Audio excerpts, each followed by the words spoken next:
Hi everybody, Dan Illman, Mike Beer, taking a look back at last Saturday's Grade 1 Dubai World Cup. And folks, it's going to be perhaps one of the greatest individual performances you're ever going to see from one of the greatest racehorses that we might ever see. Let's watch Arrogate break from post position 9, or attempt to break from post 9. It was a disaster. Yeah, he just didn't break sharply himself, but once he didn't do that, I mean, the horses on either side of him sort of crashed him. I don't think anybody expected to see him in this position early on. No one expected him to see him last passing the stands the first time. Mike Smith, to his credit, he knows how to write closers. He handled Zenyatta for all of those years. He's eventually just going to creep up on the backstretch. But this pace, it's not like it was blistering and it did this horse any favors. They went sort of an average pace. The horses that eventually finished second, third, fourth, fifth behind Arrogate, they're first, second, third, fourth right now. He was the only closer. Yeah, it's true. They're just sort of going an even pace up there. So it's not like once he got off to such a terrible start, he had some kind of great setup to run into. He just didn't.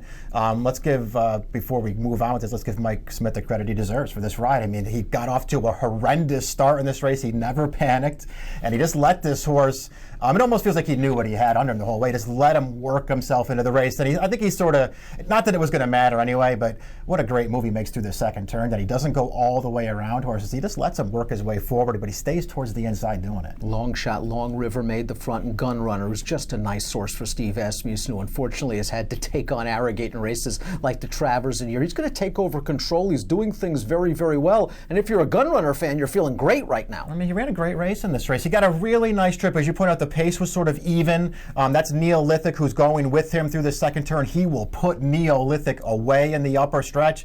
I mean, any other year, this is a Dubai World Cup winner. He just happened to be in against an otherworldly horse this year. Arrogate takes a brush from a tiring Mubtahij in the stretch. He's in full flight, and while Smith's asking him to run with a couple of left-handed cracks, this is mostly Arrogate just doing this on his own. He relishes every bit of this mile and a quarter. Maybe Gunrunner doesn't, although Gunrunner stays on extremely gamely, easily second best. Yeah. But what can you say about this performance? What can you say about this horse? It's now $17 million in earnings, and he spotted this field 5 lengths at the start. It's in a lot of ways, it's sort of a race he's not supposed to win, but not only does he win it, he wins it easily. The amazing thing about this horse to me is I don't think we've gotten to the bottom of him yet. Dan, I don't know where his bottom is right now. I mean, after giving away that position at the start of this race and the way that this race was run in front of him, and the fact that it was a really good horse, probably the second best dirt horse in the world on the lead in here, for him to win as easily as he did, I mean, where is this horse's bottom? I have no idea. And it's scary. He's relatively lightly raced. This was only start number 8, 7 wins in a row for Arrogate, a true 10 for a long horse, and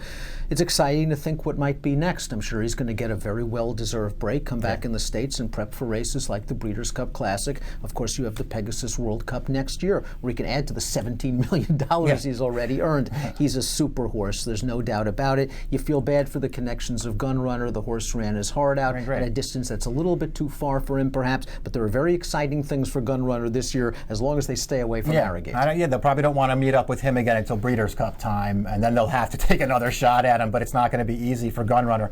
This is a terrific performance for him, though, and probably one that's getting a little bit lost in the shuffle because of how good Arrogate is, but this horse is very much improved for Steve Asmussen. His last few races are all giant. He ran great in here. Neolithic finished 3rd in here, no disgrace at all. He tried the chasing tactics this time around, just couldn't get past Gunrunner. He's just not as good as Gunrunner, let alone Arrogate. But at the end of the day, these horses that were 2nd, 3rd, 4th, and 5th early, they finished 2nd, 3rd, 4th, and 5th.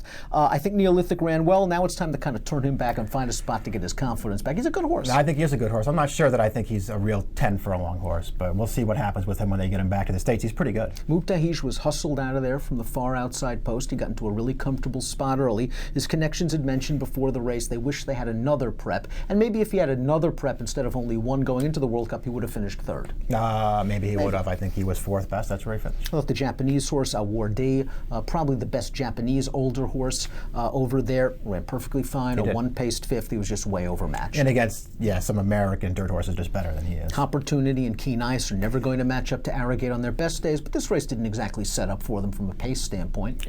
I guess that's true, but the winner came from last. So well, but the winner's in a completely different strategy. Sure enough, but Keen Ice did no running in this race whatsoever. Opportunity, I just thought he sort of went evenly and didn't really finish that hard in this race. I don't really. I mean, I'm not going to make excuses for either one of them. I know the pace wasn't there, but neither one of them made a run. Baffert, after the start of the race, was pretty much ready to throw his hands up and go home before it was over. He didn't expect Arrogate to do anything from back there. You were confident in him entering the turn. You know what kind of horse this is. Baffert knows what kind of horse this is as well, but you usually don't see it over this track to come from that far out. True enough. I mean, luckily Baffert wasn't riding and Mike Smith was, because Mike Smith did not throw up his hands at the start of this race.